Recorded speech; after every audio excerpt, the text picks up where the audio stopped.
이 시간 본문 바로 앞에 있는 사무엘상 26장 1절로 12절에서는 다윗이 사울 왕을 죽일 수 있는 절호의 기회를 또다시 잡았었지만 다윗이 자기 임의대로 사울 왕을 해하지 않았다는 내용이 기록되어 있었습니다. 첫 번째 기회는 사무엘상 24장에 있었습니다. 그때 다윗은 그를 따르는 사람들과 함께 동굴 안에 숨어 있었습니다. 그런데 사울 왕이 아무것도 모른 채 다윗과 사람들이 숨어 있는 그 동굴 안으로 홀로 들어왔지요. 그 모습을 지켜보던 다윗의 신하들이 하나님께서 당신에게 기회를 주셨습니다. 어서 저 사울을 처단하십시오. 그런데 다윗은 부하들의 말을 듣지 않았습니다. 감히 왕의 몸에 손을 대지 못하였고 그저 겉옷자락만 이 칼로 베었다고 했습니다. 사울 왕이 그 사실을 전혀 모른 채 동굴 밖으로 나가서 자기 길로 계속 가려고 하던 그때 다윗이 사울 왕을 불렀습니다. 그리고 다윗은 사울 왕을 바라보며 엎드려 절하였습니다. 지극히 겸손한 자세로 저는 이렇게 왕을 해하지 않았습니다. 저에게 기회가 있었고 저에게 왕을 치라 하는 신하도 제 곁에 있었지만 저는 그렇게 하지 않았습니다. 앞으로도 저는 왕을 해하지 않을 것입니다. 이스라엘의 왕이 누구의 뒤를 쫓으시는 것입니까? 죽은 개나 벼룩 같은 저를 이렇게 쫓으십니까? 사울 왕이 이런 다윗의 모습과 말에 감복을 했습니다. 완전히 미쳐서 아무 이성도 아무 판단력도 없을 것 같았던 그런 사울이었지만 그래도 그 안에 선한 양심이 조금은 남아 있었던 것입니다. 그래서 사울도 다윗을 향하여서 내 아들 다윗아 그렇게 부르면서 엉엉 울고 사울이 다윗을 축복하여 주고 다윗과 사울 왕이 화목하게 되는 것 같은 그런 분위기가 사무엘상 24장 후반부에 있었습니다. 그런데 바로 이어지는 25장 끝절을 보면 사울이 다윗의 아내 미갈을 다른 남자에게 줘버립니다. 불과 얼마 지나지 않아서 마음이 다시 뒤바뀐 것이죠. 다윗을 향해 잠시 부드러워졌던 그 마음이 다시 원상태로 다윗을 죽이고 싶어 못 견디는 악한 마음으로 순식간에 되돌아오고 말았던 것입니다. 그리고 사무엘상 26장을 시작하면서 사울 왕이 또다시 특별군사 3,000명을 이끌고 다윗을 추격한다는 내용으로 이제 사무엘상 26장이 시작합니다. 정말 다윗 입장에서는 이 몸서리 쳐질 만한 지긋지긋한 그런 사울의 모습이 아닐 수가 없는 것입니다. 불과 얼마 전에 내 아들 다윗아 그렇게 자신을 향해 부르면서 엉엉 울기까지 했던 그런 사울이 다시 안면몰수하고 3,000명을 이끌고 자신을 잡아 죽이려고 쫓아오는 것입니다. 한편 다윗은 사울의 이런 추격 소식을 듣고 이 정탐꾼을 보내서 사울의 동태를 파악했습니다. 그리고 용감하게도 아비새하고 단 둘이서 사울의 진영으로 이 몰래 잠입해 들어갔습니다. 그랬더니 사울 왕과 모든 신하들이 다 잠을 자고 있는 것입니다. 여기 12절에 그런 구절이 있는데요. 하나님께서 잠이 들게 하셨다. 하나님께서 잠이 들게 하셨기 때문에 그 누구도 깨어나지 못하고 정말 깊이 사울의 온 진영이 잠들어 있었던 것입니다. 이때 아비새가 자고 있는 사울의 모습을 보고 제가 이 사울을 죽이겠습니다. 두 번 찌를 것도 없습니다. 그때 다윗이 못 들은 채하고 먼 산 잠깐 바라보았으면 사울은 그 자리에서 죽었을 것입니다. 그런데 다윗은 안 된다. 아비새를 막았지요. 9절에 그 내용이 있었습니다. 9절을 제가 읽어드리면 다윗이 아비새에게 이르되 죽이지 말라. 누구든지 손을 들어 여호와의 기름 부음 받은 자를 치면 죄가 없겠느냐. 누구든지 그랬습니다. 누구든지가 중요합니다. 악한 자가 되었든지 선한 자가 되었든지 누구든지 손을 들어 여호와의 기름 부음 받은 자를 치면 그것은 하나님 앞에 큰 죄가 된다는 것이죠. 그리고 11절을 보시면 다윗이 또 말을 합니다. 내가 손을 들어 여호와의 기름 부음 받은 자를 치는 것을 여호와께서 금하시나니 너는 그의 머리 곁에 있는 창과 물병만 가지고 가자. 그래서 사울 곁에 있는 창과 물병만 가지고 다윗과 아비새가 이 사울의 진영을 빠져나오게 되었던 것이죠. 여기서 창은 사울의 왕권을 상징하는 것입니다. 그리고 물병은 사울의 생존권을 상징하는 것입니다. 아무리 사울이 자기의 자리를, 이 왕의 자리를 빼앗기지 않으려고 발버둥친다 할지라도 자신의 힘으로는 그 자리를 지킬래야 지킬 수가 없는 것이죠. 하나님께서 그것을 보여주시는 것입니다. 죽고 사는 것도 마찬가지입니다. 사울 왕이 아무리 3,000명의 결사대가 자기 주변을 진치고 있다 할지라도, 그렇다 할지라도 자기 힘으로 자기의 생명을 보존할 수 없다는 것입니다. 오늘날 우리들도 그렇습니다. 하나님께서 우리로부터 무엇이든지 거두어 가신다고 하면 우리는 우리에게 있는 그 어떤 것도 우리의 힘으로는, 노력으로는 보존할 수 없는 것이죠.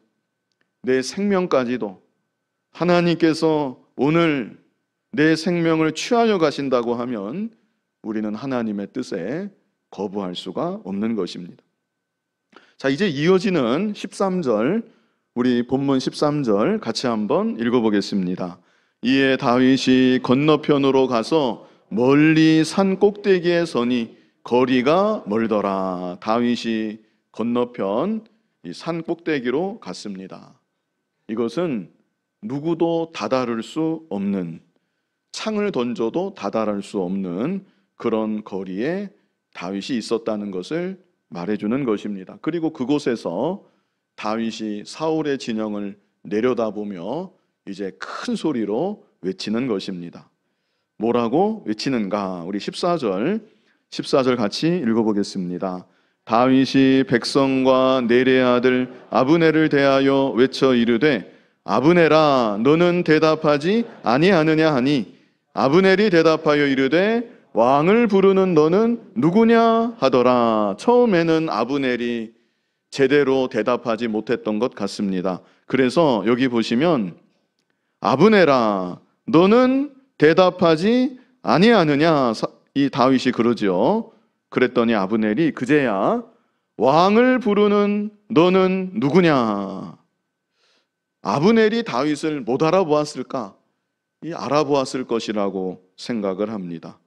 아브넬이 다윗을 보고 알았을 텐데, 그러나 아브넬이 왕을 부르는 너는 누구냐 하는 것은 네가 뭔데 그 자리에서 그렇게 큰 소리로 외치는 것이냐, 다윗을 무시하는 태도로 말하는 것입니다. 아마 다윗이 큰 소리로 사울의 진영을 향해 외칠 때 그때까지 잠들어 있었던 이 사울 왕이 깨어났던 것이죠.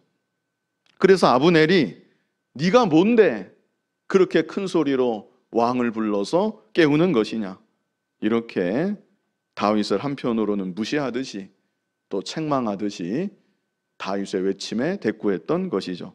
그랬더니 다윗이 또 아브넬에게 말을 합니다. 우리 15절 같이 읽어보겠습니다. 다윗이 아브넬에게 이르되 네가 용사가 아니냐, 이스라엘 가운데 너 같은 자가 누구냐, 그러한데 네가 어찌하여 내 주 왕을 보호하지 아니하느냐, 백성 가운데 한 사람이 내 주 왕을 죽이려고 들어갔었느니라. 다윗이 아브넬을 꾸짖는 것이죠.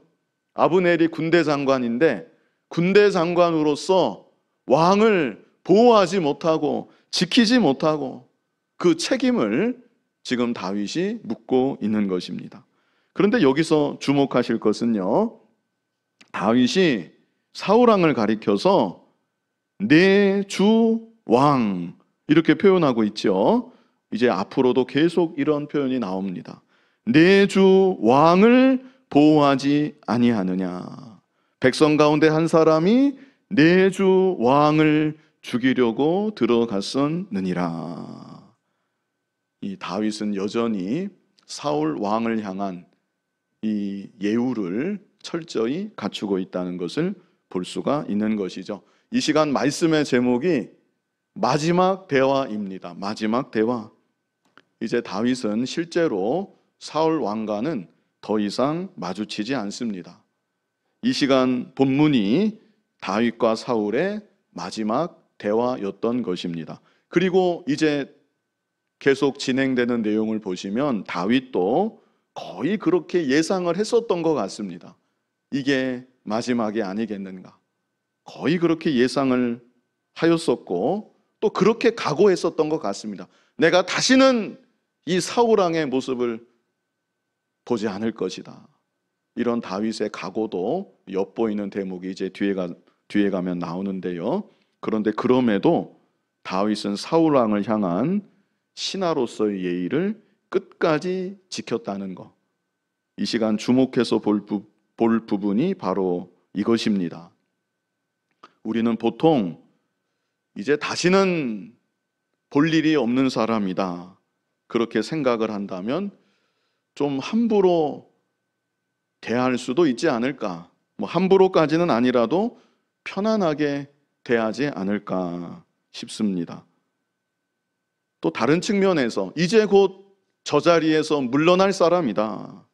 아직 물러나지는 않았지만 며칠 후면 곧 물러날 사람이다. 그렇다면 정말 편안하게 부담 없이 대하기가 쉬울 것입니다. 그러나 다윗은 끝까지 사울을 왕으로 인정하고 왕께 대한 예우를 최선을 다해 바로하고 있는 것입니다. 이것이 참 귀한 믿음이고 또 귀한 인격이고 하나님께서 다윗을 지극히 사랑하시는 면이 아니었겠는가 생각을 해봅니다. 자, 우리 본문 16절 같이 한번 읽어보겠습니다. 네가 행한 이 일이 옳지 못하도다.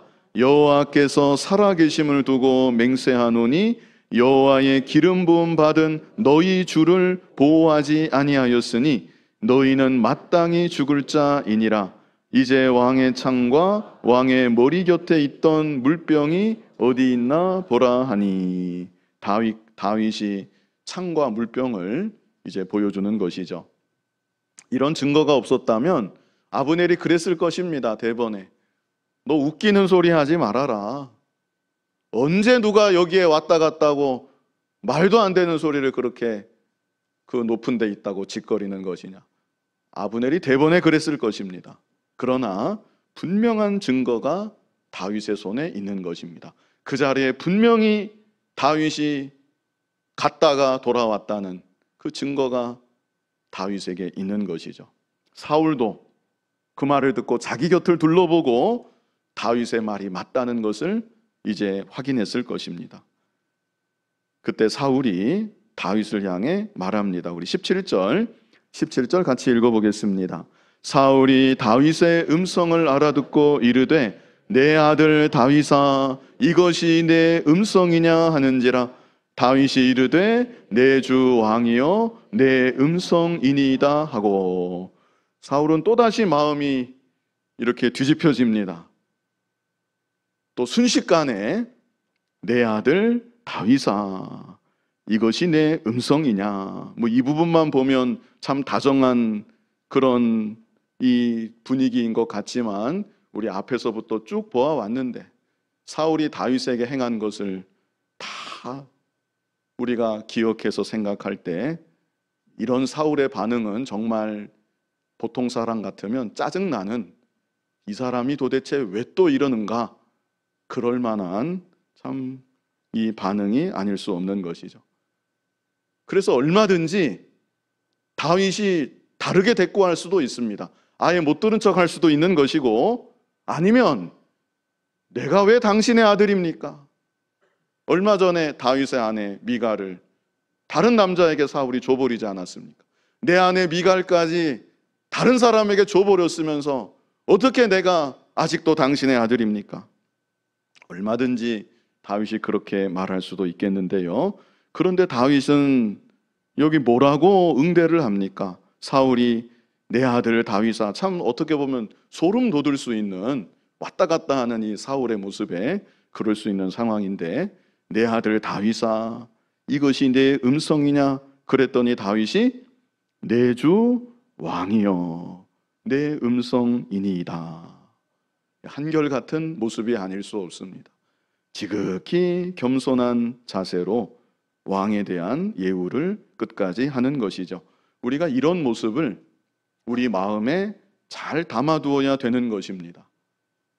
이 세상의 온갖 무례한 모습, 오만한 모습, 그러면서도 그것이 마치 멋인 줄 알고 정의인 줄 아는 그런 세상의 불신적인 잘못된 모습이 아니라 성경에 기록해 하셔서 우리에게 친히 보여주시는 이런 믿음의 모습을 우리가 마음에 잘 담아두고, 우리들도 비록 부족하지만 이런 믿음의 모습으로, 이런 사람으로 점점 더 변화되고 만들어져야 되는 것이죠.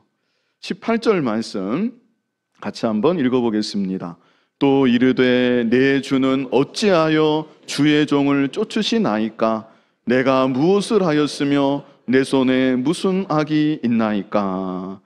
역시 지극히 참 온유하고 겸손한 태도로 왕을 향해서 내 주는 어찌하여 주의 종, 자신을 가리키는 것이죠. 저를 쫓으시나이까? 내가 도대체 무슨 악을 행했습니까? 다윗이 또 여쭙습니다.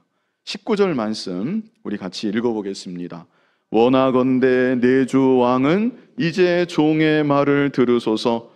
만일 왕을 충동시켜 나를 해하려 하는 이가 여호와시면 여호와께서는 제물을 받으시기를 원하나이다마는 만일 사람들이면 그들이 여호와 앞에 저주를 받으리니 이는 그들이 이르기를 너는 가서 다른 신들을 섬기라 하고 오늘 나를 쫓아내어 여호와의 기업에 참여하지 못하게 함이니이다. 자, 이 구절을 잘 보시기 바랍니다. 조금 긴데요. 19a부터 다시 보시면 원하건대 내 주 왕은 이제 종의 말을 들으소서. 그 다음에 다윗이 하는 말이 만일 왕을 충동시켜 나를 해하려 하는 이가 여호와시면, 이게 무슨 말입니까? 하나님께서 당신을 통해 나를 치게 하시는 것이라면, 이런 의미이죠. 다윗이 왜 이런 말을 하는 것일까요? 다윗은 지금 이런 상황에서도 자기 자신을 먼저 돌아보고 있는 것입니다. 사울은 완전히 제정신이 아닙니다. 누가 보더라도 악한 것은 사울입니다. 그렇다면 보통은 저 사울이 왜 저러는 것일까? 저 완전히 미친 사람이구나. 몸서리치면서 그렇게 사울을 무시하고 그렇게 사울을 대하고도 남겠는데, 다윗은 그게 아니라 혹시 나에게 무슨 잘못이 있는 것은 아닌가? 내가 하나님 앞에 내가 무언가 잘못한 것이 있지는 않은가? 그래서 하나님께서 저 사울왕을 통해 나를 치시는 것이 아닌가? 다윗은 이런 생각까지 하였던 것입니다. 오늘날 우리들도 마찬가지입니다. 어떤 환경에 처하든지 어떤 처지에 있든지 우리는 다른 사람 탓하기 전에, 또 내가 처한 환경을 탓하기 전에 먼저 내 자신부터 하나님 앞에서 돌아봐야 되는 것입니다. 내가 하나님께 잘못한 것은 없는지, 저 사람이 잘못하는 것은 저 사람 문제고 나는 하나님 앞에 잘못한 것이 없는지, 하나님께서 이 일을 통하여 나에게 깨닫게 하시는 바가 없는지 우리도 역시 우리 자신을 모든 사건을 통해서, 모든 환경을 통해서 내 자신부터 돌아봐야 되는 것입니다. 그리고 다윗은, 자, 이게 첫 번째 경우고요. 두 번째 경우는 이 19b지요. 만일 사람들이면, 자, 이것은 만일 사람들이, 왕 곁에 있는 왕의 사람들이 왕을 충동시켜서 나를 해하려 하는 것이라면, 그런 뜻입니다. 그렇다면 그들이 여호와 앞에 저주를 받을 것입니다. 다윗이 이렇게 두 가지 경우의 수로 사울에게 말하고 있습니다. 중요한 것은 이 두 가지 경우에서 모두 다윗은 왕을 직접 비난하지 않는다는 것입니다. 그렇지요? 첫 번째 경우는 무엇이었습니까? 왕을 충동시켜서 나를 해하려 하는 이가 하나님이시라면 그때는 제물을 드린다고 그랬는데, 그때는 제가 하나님 앞에 회개하고 하나님께 감사할 일입니다. 그런 뜻입니다. 하나님이 왕을 통해서 나의 죄를 깨닫게 하시고 나로 바로 서게 하시니까 제가 하나님께 감사할 일입니다.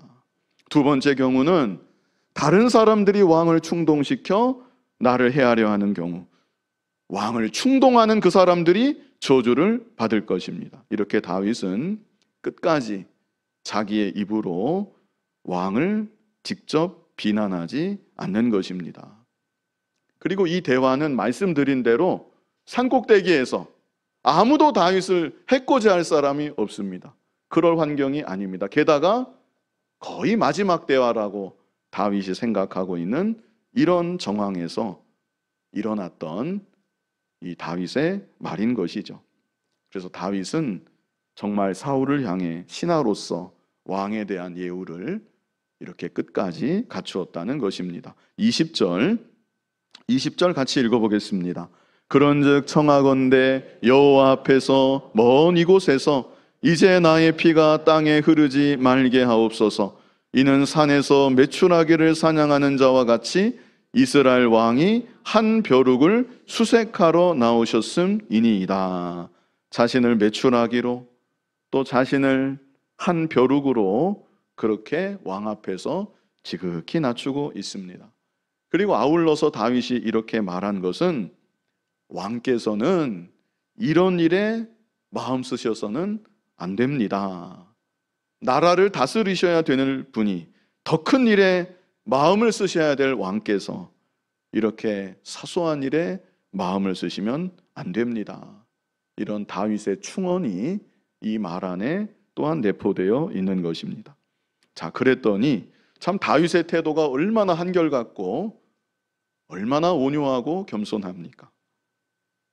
이런 다윗을 바라보면서 사울이 말합니다. 21절 우리 같이 읽어보겠습니다.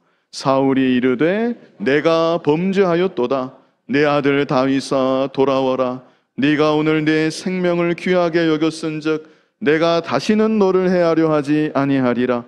내가 어리석은 일을 하였으니 대단히 잘못되었도다 하는지라. 사울이 여기 뭐라고 합니까? 내가 범죄하였도다.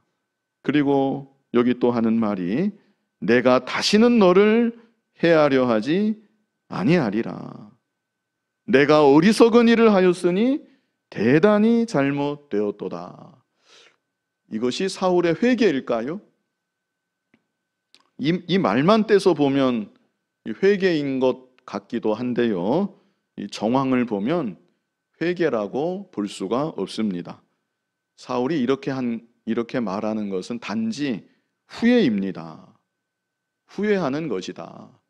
그 후회함 없는 인생은 거의 없지요. 누구나 자신의 뒤를 돌아보면서 내가 잘못했었구나, 이런 생각을 보통 다 하는 것이죠. 사울의 감정이 딱 그만큼입니다. 만약 다윗의 태도가 이러하지 않았다면, 다윗이 뻣뻣하게 사울을 대하였다면 그래도 사울이 다윗에게 이렇게 반응을 했었을까요? 결코 그렇지 않았을 것입니다. 그러나 다윗이 자신을 향해 한결같이 온유하고 한결같이 겸손하고 자신을 향해 한결같이 충성된 모습을 보일 때 그 모습에 대하여 인간인지라 감정적인 반응을 잠시 보였던 것 뿐입니다. 진정한 회개는 하나님 앞에서 하나님, 제가 죄를 지었습니다.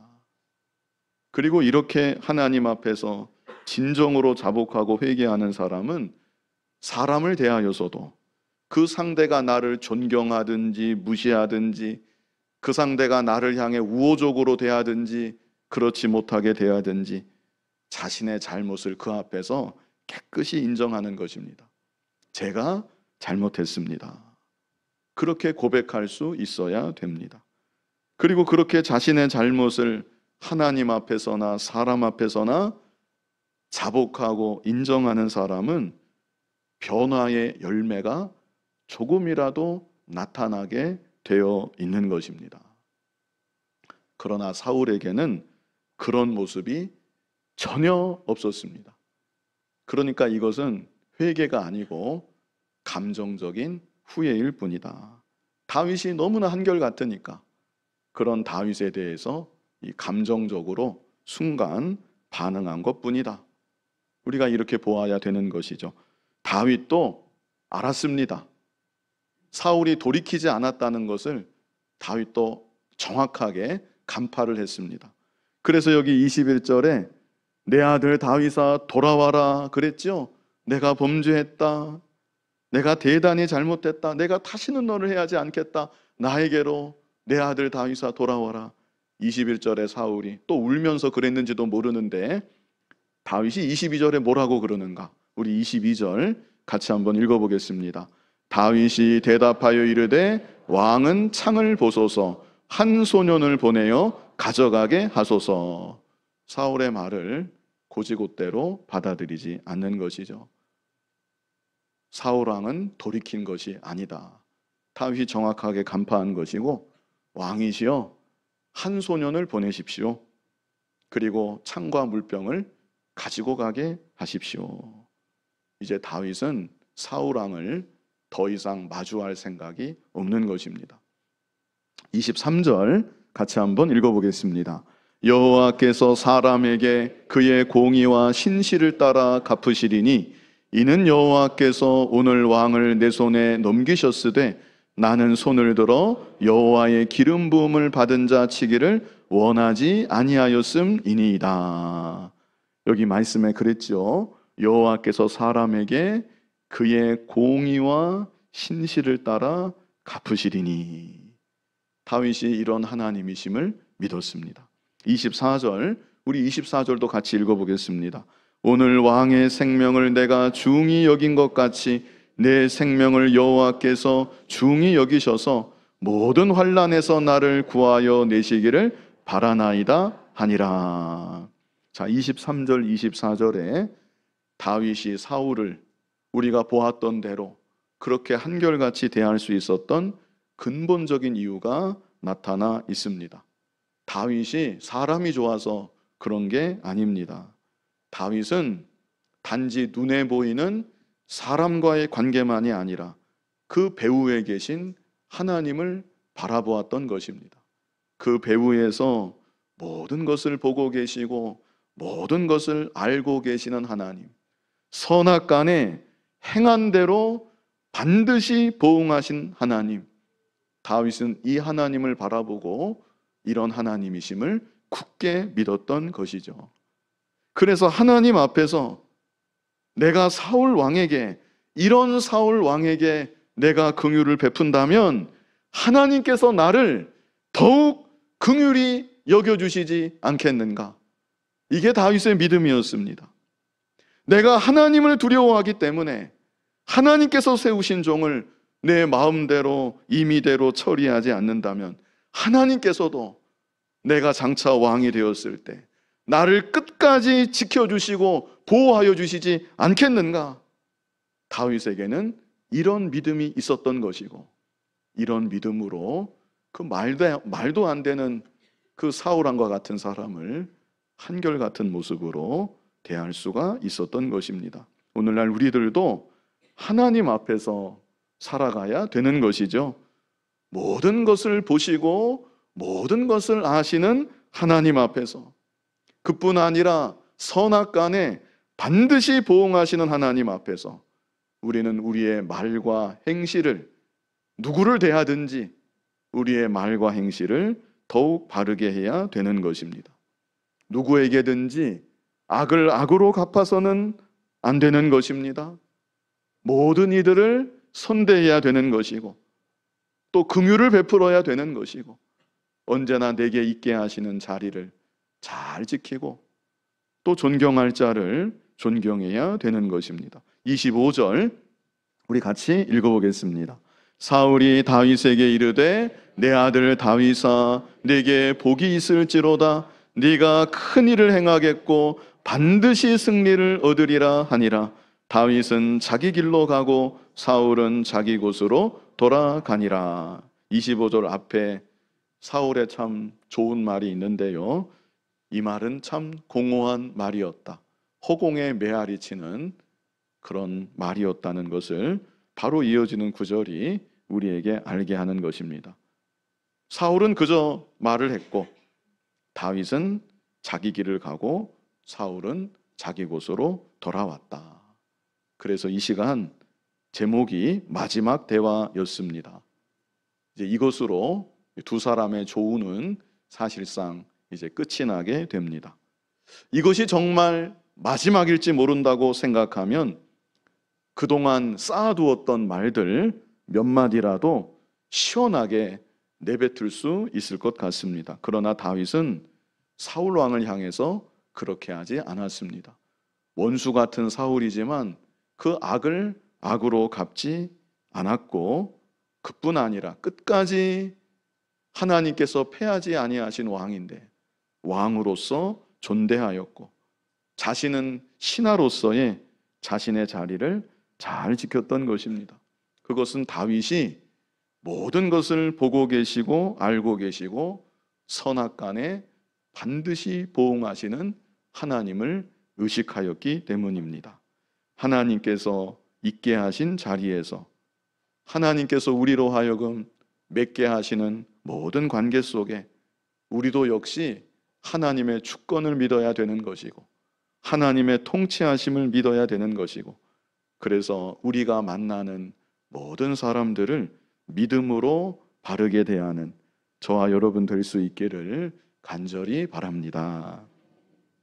거룩하신 아버지 하나님, 배후에서 모든 것을 보고 계시고 알고 계시고 선악간의 때가 되면 반드시 보응하시는 하나님이심을 언제나 바라보게 하여 주시고, 우리가 만나는 모든 사람들에게 참으로 하나님 경외함으로 선행을 베풀고 또 하나님 경외함으로 언제나 바른 말 또 바른 행실로 하나님의 영광을 드러내며 살아갈 수 있는 우리들 모두가 되게 하여 주시옵소서. 예수님 이름으로 기도하옵나이다. 아멘.